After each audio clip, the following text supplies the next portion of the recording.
Magandang araw sa inyo mga ka-open source. Ito pala ang aking project na Simple Weather Station. So ang it dito sa amin, so yan, hindi ko pa siya tapos. So meron siyang RTC,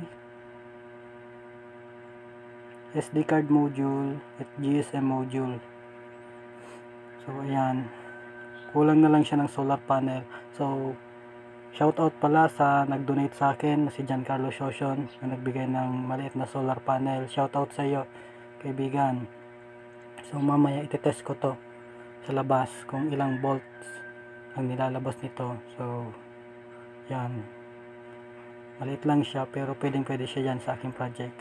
So let's go. Lalabas po ako ngayon. Yan na, test ko siya sa labas. So nakapalang ako dyan, magsuot ako ng tsinelas. Diyan yung pamangkin ko.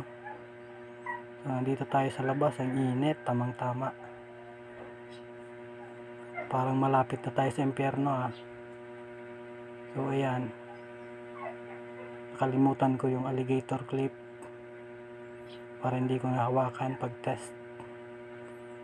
So kunin ko lang yung dalawa, babalik ako sa labas niya.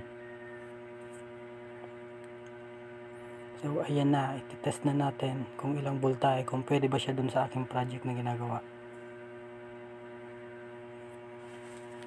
Tatanggalin ko lang ang takip nitong dulo ng aking multimeter na Zotac.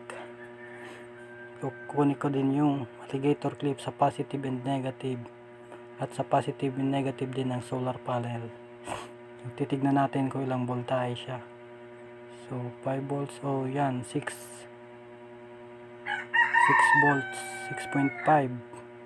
So pwede siya.